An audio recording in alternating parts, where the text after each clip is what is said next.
Hello, this is The World According to Mark, and brought to you by WPVM LP, WPVM FM 103.7 on your dial, and streaming globally on WPVMFM.org. My guest today is an old friend. Not that he's old, but he's old in terms of our relationship together. He's been on the show a couple of times, and always fun to have Cecil Bothwell. Cecil, thank you for being on the show today. Glad to be here. And Cecil is a really funny guy, and yet he's also a very serious guy, and serious in terms of his views and the way he approaches the world. He is an American politician. I'm not sure why you're written up that way, but well, you are a politician because you held a number of offices over the years. But besides being a politician, because that doesn't exactly win you a lot of votes, sometimes, is you're also a writer, and you are a prolific writer from my standpoint. I think you've published about 13 books and possibly another one or two on the way. You also are an artist, and I've seen some of your work, and you're a musician, and you're a gardener. You're out in your yard a lot, and it's spring, so you've probably been out in your yard a lot even these days. Indeed, yeah. Weeding at this point. So for those listeners who don't know Cecil, he formerly was a council person on the Asheville City Council, and you served 2 terms at least. I think I've got that right. Right. And you also ran once for the State House in North Carolina. No, for the U.S. Congress. I'm sorry. Yes, yeah. The U.S. Yeah. Congress, right. And regretfully, or regrettably, I'm not sure what the right word is these days, you didn't win. And it's probably because you were too smart to win, based upon who we have had in those positions over the years, including today. So with that sort of long flowing introduction, why don't you tell us what you've been doing lately and how you've been keeping plugged in? To stay plugged in to the news cycle, I've been operating a show on your cousin station, I guess it is, Asheville FM. I have a once a week show there that I inherited. Philip Bowditch started the show originally, called The Horse's Mouth, and I joined him as a co-host, and then he didn't succumb to COVID-19, but I think COVID-19, the isolation got to him, and he stopped taking good care of himself. He had diabetes, and he died January 1st. So I am the host of that show now, and that's current news and commentary. So weekly, I make sure I'm up on whatever's going down. During the COVID thing this past year, I've been doing a lot of writing. I completed two 200-page books of short stories. One was released in midsummer, and one's coming out shortly. That in these later years, I turned 70 last October. I've come to really enjoy short stories. I did a lot of more serious stuff in my reporting years, and some biography, commentary, but short stories, you're so totally free.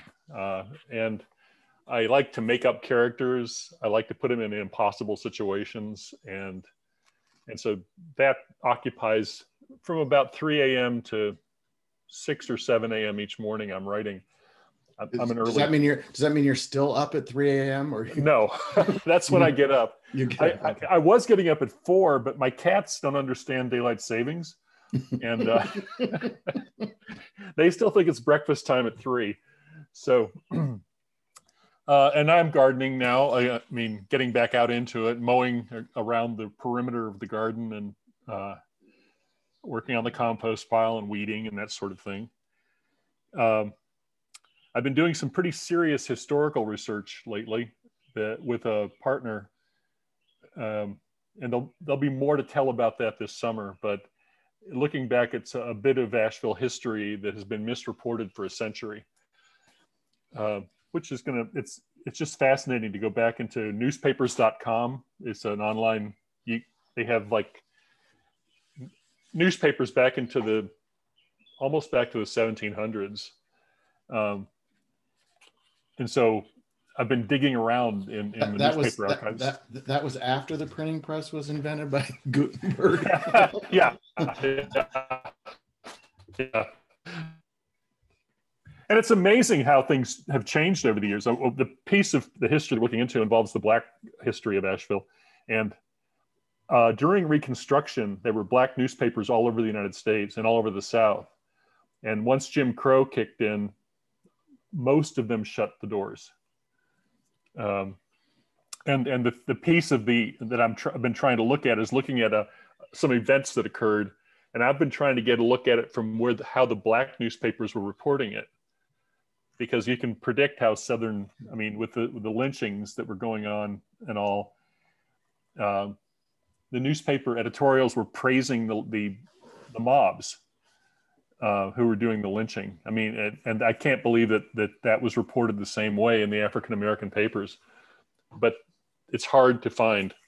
There is one copy of one issue of an Asheville African American paper that was buried in a time capsule near the Vance Monument that was unearthed a few years ago. But that's the only, but there was a paper here for several years. But anyway, so that's some of the stuff I've been digging into. Well, let's pause on that, because I think that's pretty relevant to the times. And I don't mean times in terms of a newspaper. So your sense of things is that during Reconstruction, and I want to pause again even on that, these days when people use the term Reconstruction, or that period of time or that event, and then they talk about Jim Crow, I think people who have not studied their history think that those two events, or those two epochs, so to speak, are the same thing. In other words, both bad.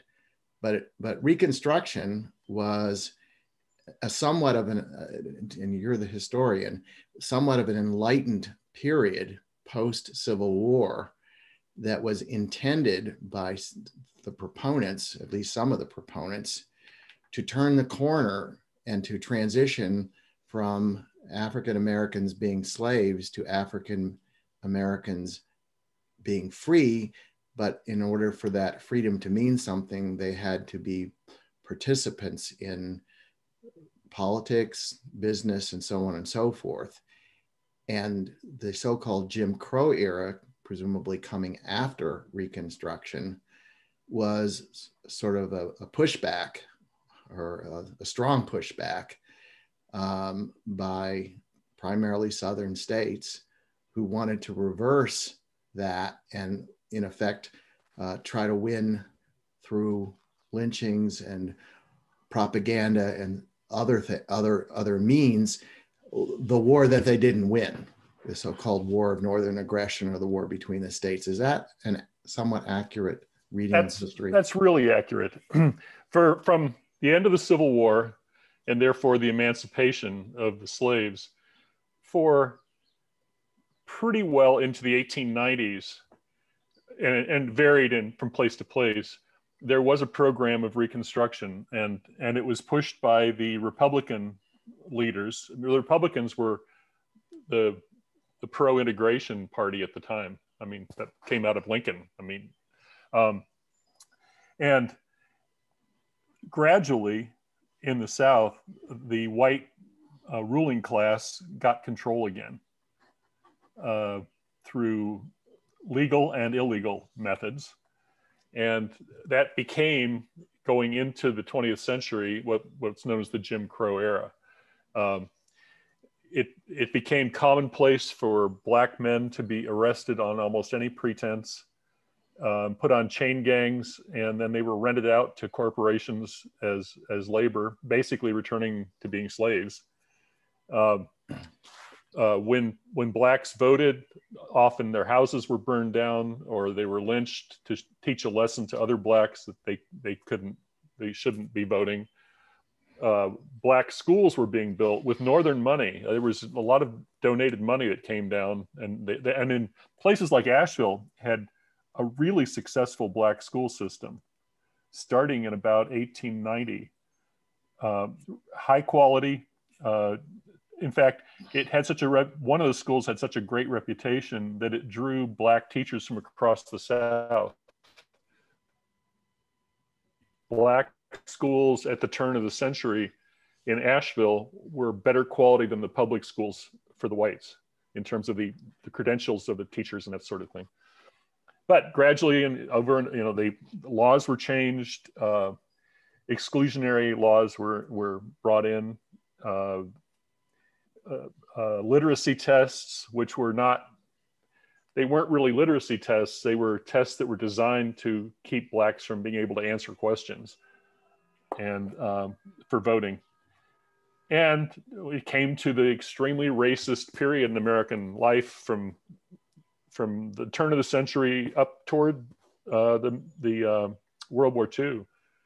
There were a lot of lynchings across the South. It's just and horrific things like there was a riot in Atlanta in 1906. In August, I think it was August of 1906, where 4 or 5 white women claimed that Blacks had assaulted them. A mob of 5,000 people tore through the town, shooting and killing as many Black people as they could find.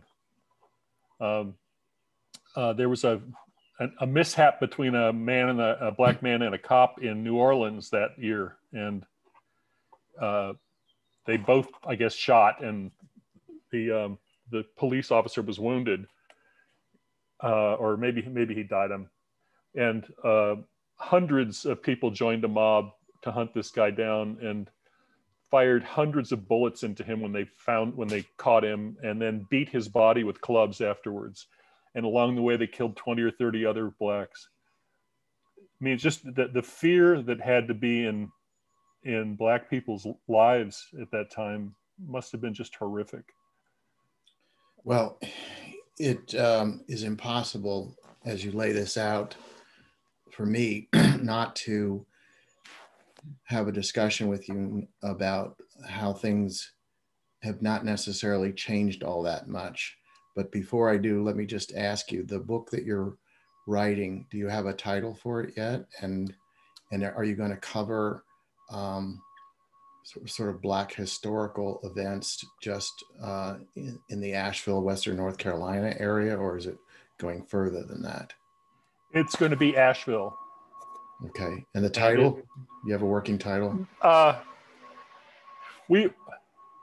No, we really don't at this point. We're tempted in two different directions, and we'll just have to see. But I can say this: it involves a cop killing that has been misreported for over 100 years. Okay. So it's kind of timely. I mean, yes, sadly timely. Sadly timely. So, well, let's again sort of stray into the obvious at this point, because I think it's timely that you're writing this book because it should resonate, and people should be thinking that what we're experiencing now is neither new nor unpredictable, because the seeds of racism and white supremacy and dealing with people of color differently in the criminal justice system, in the economic system, and otherwise is just a carry forward the way I see it. I know, and this is not a topic we necessarily have to talk about at great length, but whenever the issue of reparations comes up, I think, again, people who don't really know are thinking, oh, that's reparations, quote, for slavery. And maybe it is for slavery, but the aftermath of slavery and the disenfranchisement, not just from voting, but from all spheres, not to mention, obviously, the more serious issues of lynchings and killings and intimidation and so on and so forth. To my way of thinking, that's part of the rationale for reparations as well. So, yeah, I'm reading a really fascinating book right now called The Sum of Us. That's SUM, The Sum of Us, by Heather McGee. And it details how the whole system for decades and decades, and still is to a great degree, against Black people. Differential mortgage rates, redlining, which people have heard about, where it's funny, I had thought that like there was a red line drawn around a neighborhood. It was actually a hatch marking thing. They, like just drawing red lines. Not here, not here, not here. Are we going to make a loan without charging amazing amount of interest and without a tremendous amount of collateral? Right. And in many cases, it's just simply you couldn't get a loan. And it continued right up through the Great Recession in 2008, when what they call subprime loans were being marketed heavily toward Black people. And they were being told, some on the right say, oh, they were just stupid to get these loans. But it was explained to them that this was going to consolidate debt and that they were going to be able to pay a lower interest rate and blah, blah, blah. And it's the reason so many people, some lost their homes after the Great Recession, is that they were scam mortgages that were being used. And we're talking about Great Recession as 2008. 2007, 8, yeah. Yes. Yeah. Mm-hmm. So, I mean, it's continued right up till now. And the interesting thing about, from her viewpoint, the reason she calls it the sum of us is that what she's demonstrating in this book is that the racist financial policies in the South held back whites in the South as well. State by state, the places that had the highest rate of slavery, that had the worst of the Jim Crow laws, the white population has never recovered. They're the poorest states in the country. Like 9 of the 10 poorest states in the country are former Confederate states. So just to underscore that, because I think this is what you're meaning by that, it's not whites in general. It's a strata of whites in the lower economic tier, which is an important distinction I think we should make, which is because of white supremacists, white racists, fear of Black people, whatever, laws have been put into place and policies have been put into place, but oftentimes, and I don't think that this is unintentional, it also excludes or works against poorer whites. And yet the anomaly, from the way I look at it, is many of those poorer whites, rural, working class, whatever, have unfortunately supported the Republican Party in its present state, including Donald Trump, and to this day, thinking that those rich white elites are doing things that would benefit them. And a perfect analogy, and then I'll stop talking, is I think what's happening in the voting area right now, with states attempting to roll back or tighten up voting registration and when you vote and how you vote, it's not just going to attach poorly to communities of color. It's going to attach to a lot of people who don't have the means or the ability or home or childcare or can't get off work. And that's not just That's not just people of color. Right, and her thesis is in this particular book, and I think I find it to ring really true, is that very often subtly racism is used to convince lower income whites that any benefits that are like, if they get a higher minimum wage or free childcare, it's only going to benefit the blacks. You know, it's cast in that way, or the immigrants. You know, Trump was really big on that. They're coming here to get free, blah blah blah. In the union vote that just took place in the Amazon plant, right, in Alabama, Bessemer, I believe. Bessemer, Alabama, yeah. That was one of the undertones. There was, blacks are lazy, and you're just trying to make these union rules so that they can get benefits, because the majority of the workers there, and it only lost by what, 500 votes or something.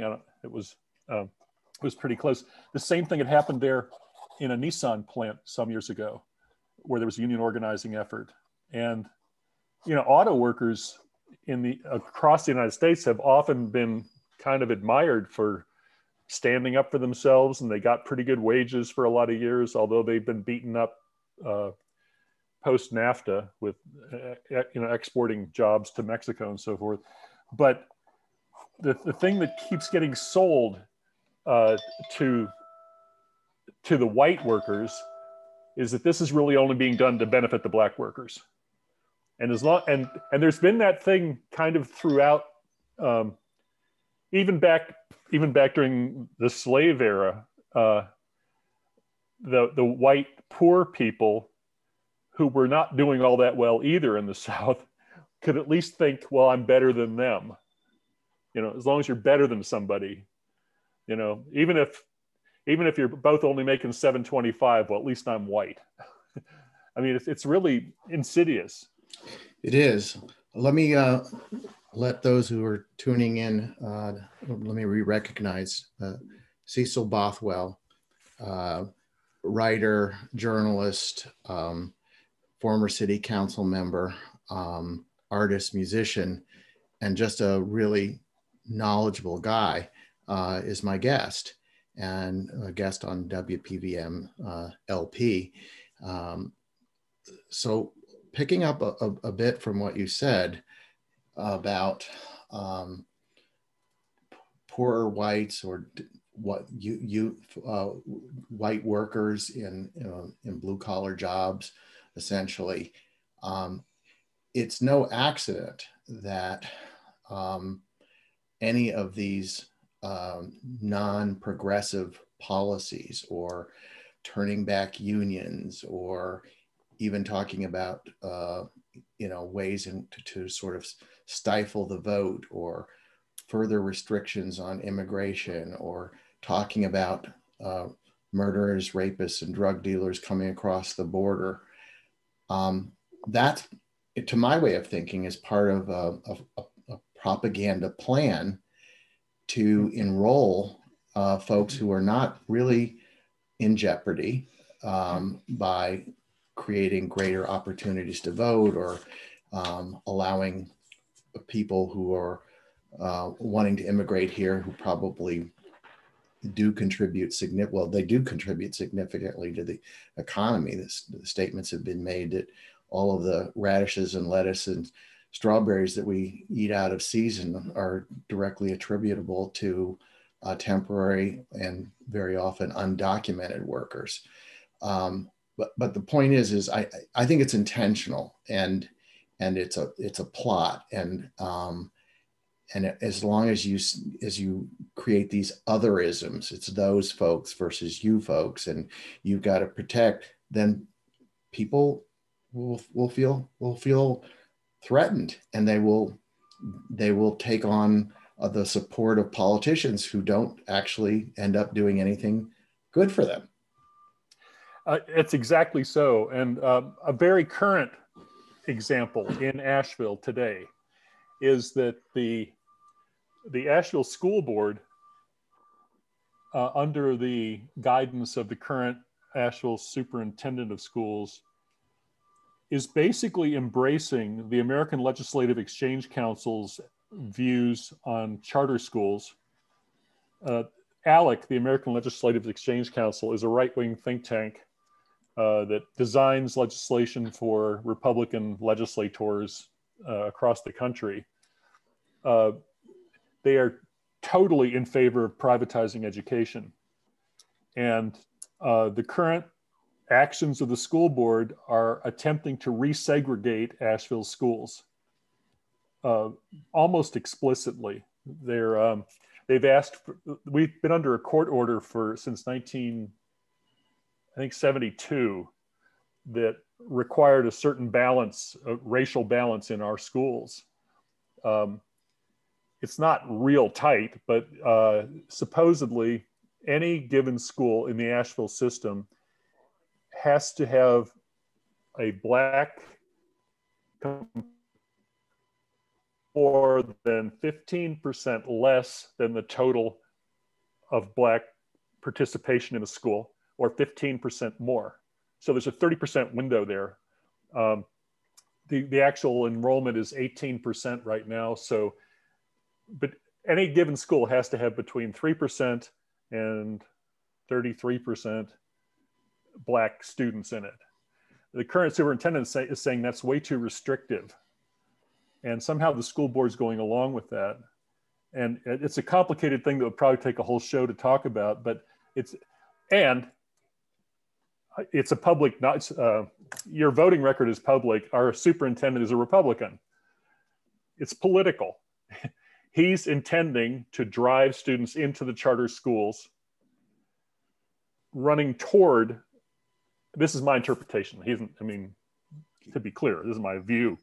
But he won't say that in public, and he won't even give me data. This is my current investigation right now. I get back into investigating once in a while.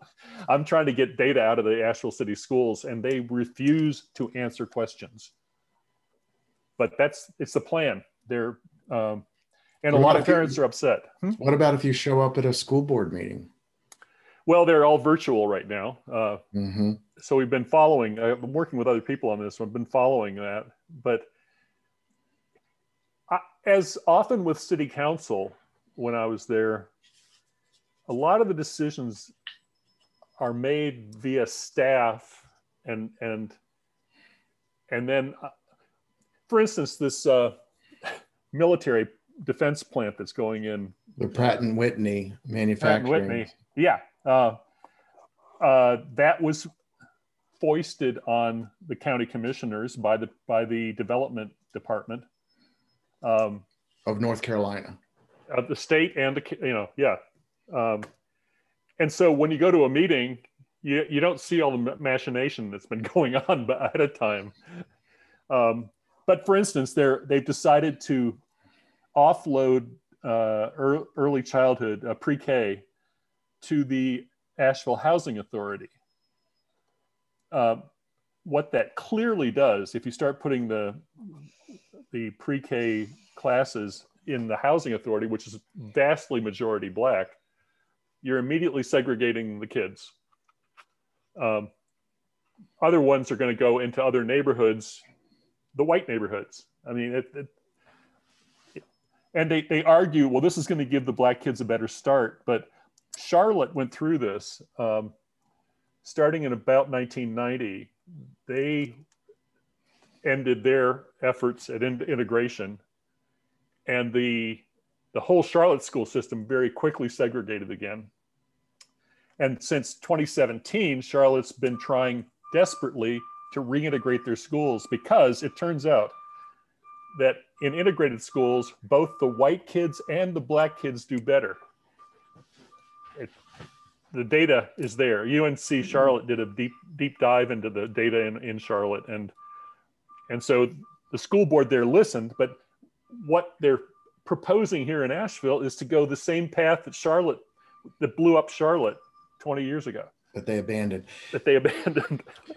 Again, let me reintroduce Cecil Bothwell, a politician, a journalist, a great thinker, as well as other artistic talents, but we're focusing on, by virtue of the book and the research that Cecil is doing for his not yet published book about the African American experience, and through the years, and how much of that has been hidden in plain sight, so to speak. And we just got done talking about resegregation. So here's an example of, we all who grew up in the 60s and 70s thought we had gone out of segregation, and there were Supreme Court decisions and other courts that basically said segregation is bad. There is no such thing as, separate but equal, and policies and procedures were put in place to change that. Most notably, busing.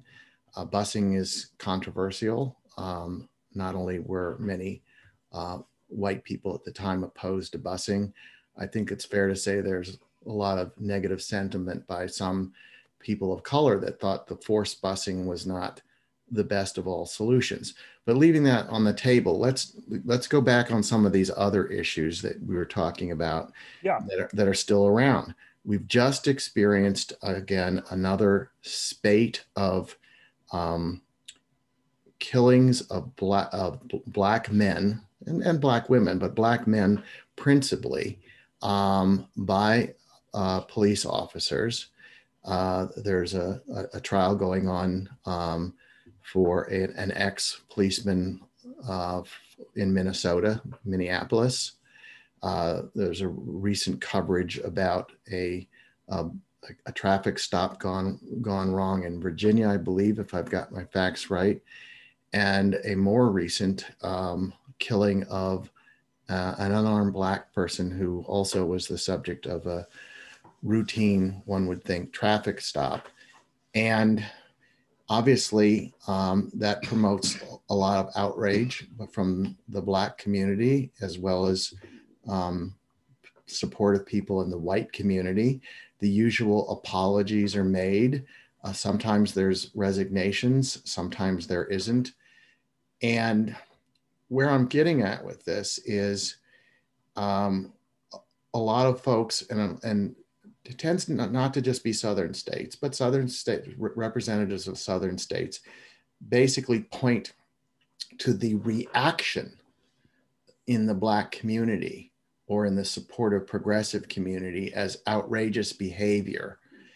And they completely seem to miss the fact that this black rage is not just something that emanates from the event, but also because of years and years and years of discriminatory, belligerent, and criminal behavior that has gone not adequately punished, not even known. I just read a story, I don't know if you read it, Cecil, about discovery that a lot of military people in the Navy had engaged in a horrible, outrageous assaults, batteries, and even killings of black soldiers and officers, and in this case, the seamen, I guess.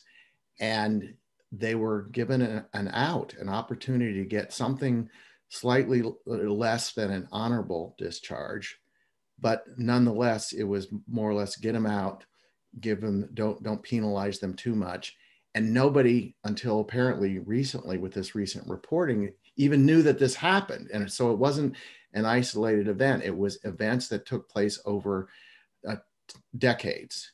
And so where are we in terms of race relations? Yeah, one of the things I pushed for when I served on council, when I was on the public safety committee, which the city council has subcommittees composed of 3 members each, so they're not quorums. In other words, you can't vote, but that's how we apportion responsibility.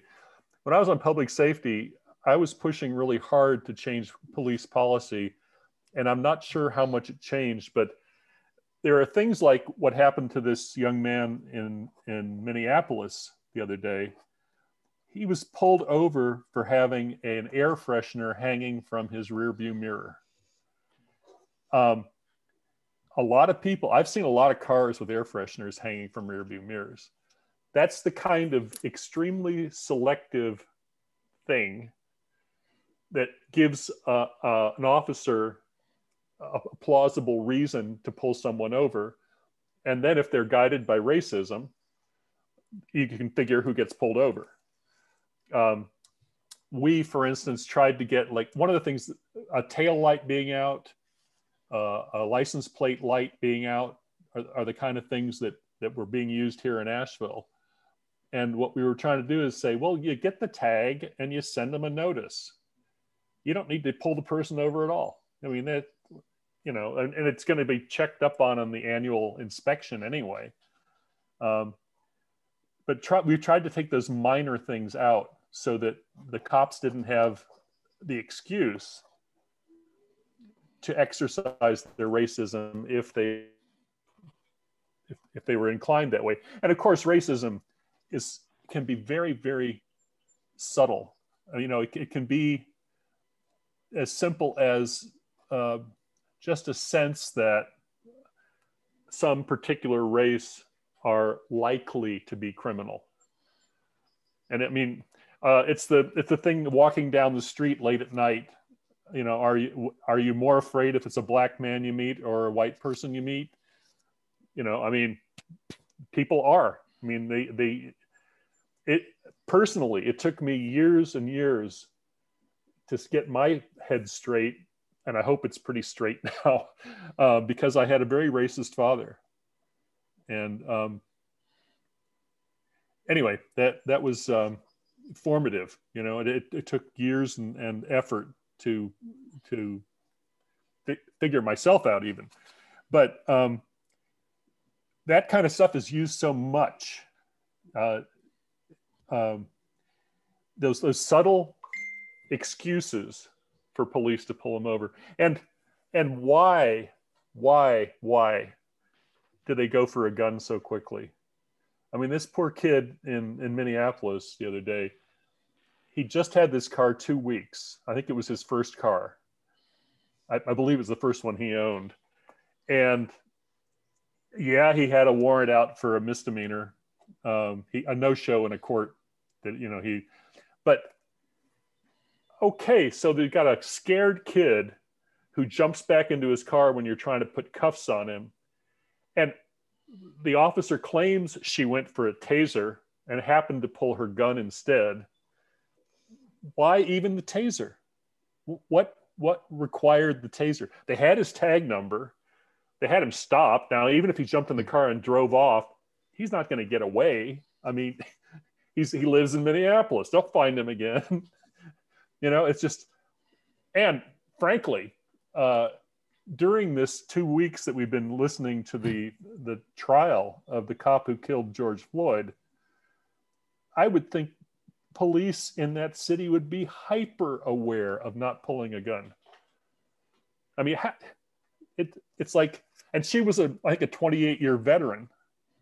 And that makes me really question officers overall. In fact, I posted on Facebook when I read that story that I went to Facebook and I posted that I thought that if we're going to have gun control in this country, the first thing we need to do is disarm the police. Well, it does bring up, again, a lot of, for me, it brings up a lot of questions that people have been talking about and statements. We have obviously a police and policing problem in this country. Yep. But the way it, again, gets articulated with sound bites and short tweets and the like is that the people that are seeking reform, and some of them are complicit in this, unfortunately, simply want to, quote, defund the police, which, you know, is an unfortunate term that just plays into the hands of folks on the right, not necessarily racist, not necessarily white supremacists, but it's one of those scare tactics. If you say defund the police, then you're basically saying, well, we don't need police. Well, we need something in terms of people who are responsible for keeping us safe. But that's not to say that we don't need to rethink the role of police versus other people, that we don't need to rethink the importance of different kinds of training. But what gets pumped into the discussion and on the media, and I just heard from Congressperson, Senator, I guess, John Kennedy from Louisiana, and he was being interviewed by by a reporter regarding this latest atrocity that you spoke of, the fellow being stopped for a routine traffic violation and ending up being killed. And he just made a sort of a ridiculous statement. He says, well, the next time you want to help, instead of calling 911 to get a cop, call your local crackhead. Well, where, and this is a guy who supposedly is highly educated. He went to prestigious academic institutions. And you have to wonder, is that guy really stupid? Or is he just intentionally trying to divert the attention from a reasonable solution and just use these sound bites, which do nothing but continue the polarization? And that's what I think we've been experiencing. You know, people have been focusing on Donald Trump and the aftermath, and I'm teaching a course on it. The question is, what is going on here? People are now, in a way, some people justifying what happened in the Capitol on January 6th by pointing to what happened in various street protests where there was violent and some criminal behavior, perhaps a significant amount of criminal behavior of Black Lives Matter, as if all this is about, you know, who's doing the protesting and does that justify what they're trying to do? Yeah, I think probably the driving thing behind calling it defund the police is that we have for many, many, many years talked about reforming the police, about community policing so that people in the neighborhood know the local cop and all that kind of stuff. And some of that's been done, and some of that has eased the interface between the police and neighborhoods. And we have, you know, police here in Asheville go to neighborhood meetings, and so hopefully people in a neighborhood have at least met one of the cops who put patrols there. But a lot of that has been talk, and, you know, reform the police, repurpose the police, maybe, instead of defunding, divert some of the money to social interaction, psychological professionals to intervene when there's an acting out going on. Quite a few of the Black people who've been shot by police had mental issues, and, you know, we're making wild threats or whatever. In other countries, I believe France is one that I've seen some pictures of. They have these nets they can shoot that go up and over and encase a person. You know, so if a guy's waving a knife, you don't need to shoot him to stop him. You can slow him down. And that's another one. I don't get how often people with knives are shot, because a person with a knife, unless you're in close quarters, unless they're absolutely running at you like with a lance, they can't threaten a person with a gun, you know, meaningfully. It just seems like we've gotten so used to the idea. In fact, I was hearing a radio show the other day about how we've become so inured to these shootings. I mean, like the kid who was in the bathroom in Knoxville this week, he had a gun and he was in the men's room. Well, it would seem to me you could station the police outside and he'd eventually have to come out. He's going to get hungry. I mean, but instead the police barged in and the kid shot at the cop and the cop killed the kid. Isn't there something wrong with that kind of an approach? I just... Right. Well, isn't there something wrong with that? And then again, given the spate of shootings, and I don't, I hear that the number of police shootings in 2020 was way up. A number of police shootings to this point in time in 2021 is way up compared to 2020. But now police should be factoring in the fact that when they go to make an arrest or have a traffic stop or have any encounter with again, primarily a person of color, somebody who stands out, or maybe it's not just a person of color. Maybe it's a person who's obviously has, a different gender identity, so to speak, which, you might deduce from the appearance and how they look and so on and so forth. Those people have a right, an understandable right, to be in fear of what might happen, even if there was an infraction, even if they're not contesting the fact that, their license is expired, or they have a broken tail light, or whatever the issue is. But as soon as you see the police come up, even anybody, as soon as you see the police come up, you're always wondering. But if you're a person of color and you have seen the media attention and the activism and the protests, if you're not afraid that even doing what you think might be correct is going to prevent you from being shot or injured, then you've lost sight of reality, I think. Yeah, I think that's very much the case.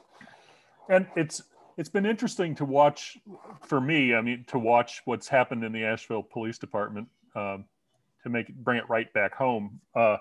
In the 8 years I was on council, we went through 5 police chiefs, 4 official, 1 acting. I guess that's what it was, 4 official and 1 acting. And it was the officers down below that kept forcing the chiefs out. We had an African-American police chief, and the frankly racist officers beneath him made life impossible for him. And he finally gave up.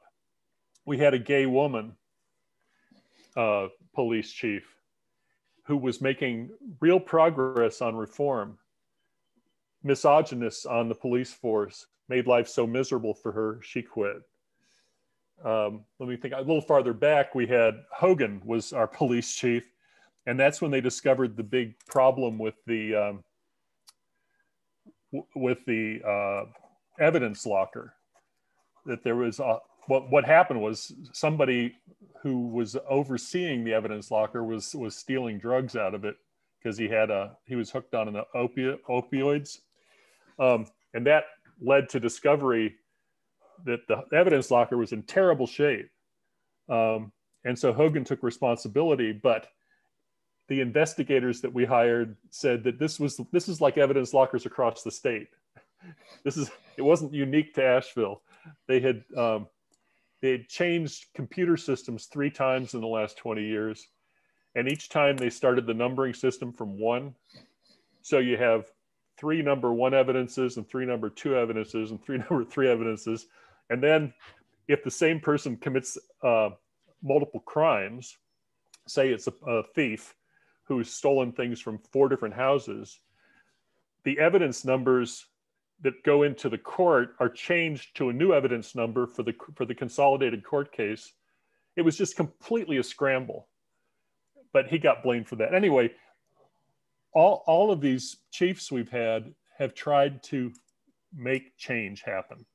They've addressed the idea that there exists racism in the police department, and they've had re-education, they've had sensitivity training, and still it's like turning a tanker. You can't turn a huge ship all at once. And not in the Suez Canal, for one thing. right, for sure. And I think there's been good faith effort, but it's been hampered by the culture within the police department.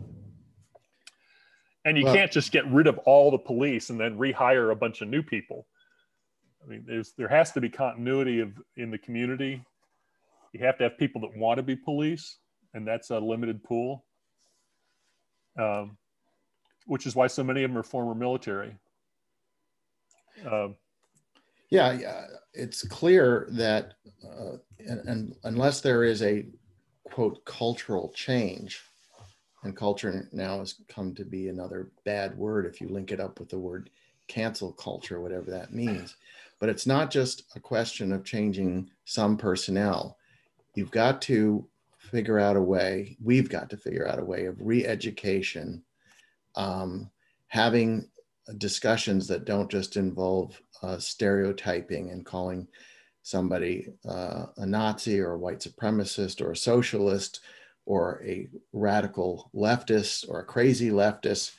But as long as the rhetoric becomes a substitute for real discussion, you're not going to, I don't think most of these things are going to change, because the things that we thought had been solved, even in the short term, continue to be problems. And the last one of these major issues I thought we might talk about before we get back to you and some happier things going on in your life is voting.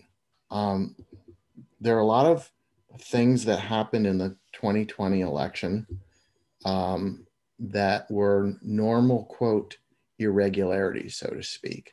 None of them, if you have any faith at all in the judicial process, and that's not just faith in just judges.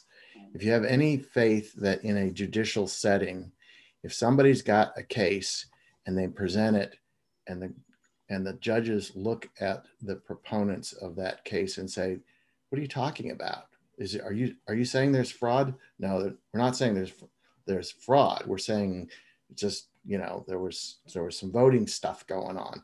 But if you have any faith in that process and all of the people that supervised and all the people that knew what was going on and all the failed arm twisting and Republicans for once in their lives presumably standing up to the party leaders and saying, no, everything in here in Georgia was okay.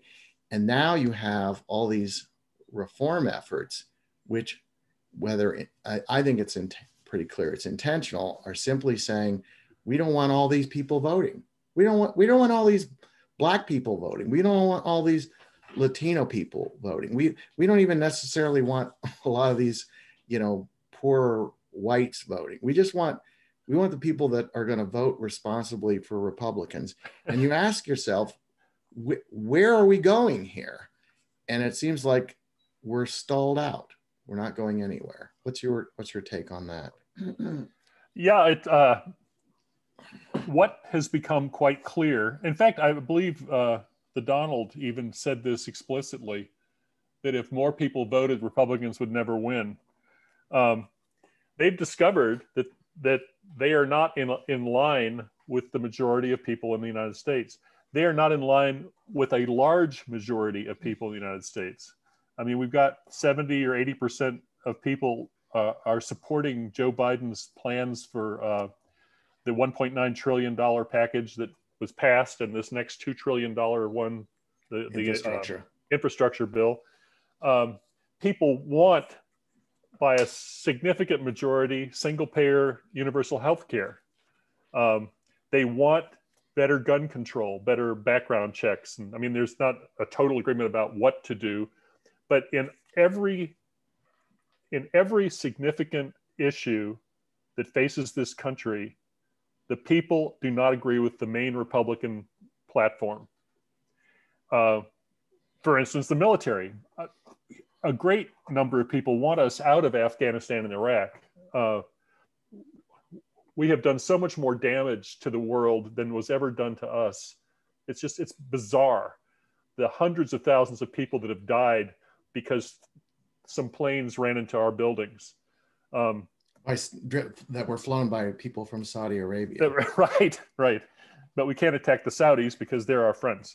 And so what the Republicans have decided is the only way they're going to try to get control back and then keep control is to reduce the number of people who vote and to make voting as miserable as possible, to close voting precinct houses in certain areas of cities, like they did that in 2020, to make it a crime to vote in the wrong precinct instead of just filing a provisional ballot. Ballot.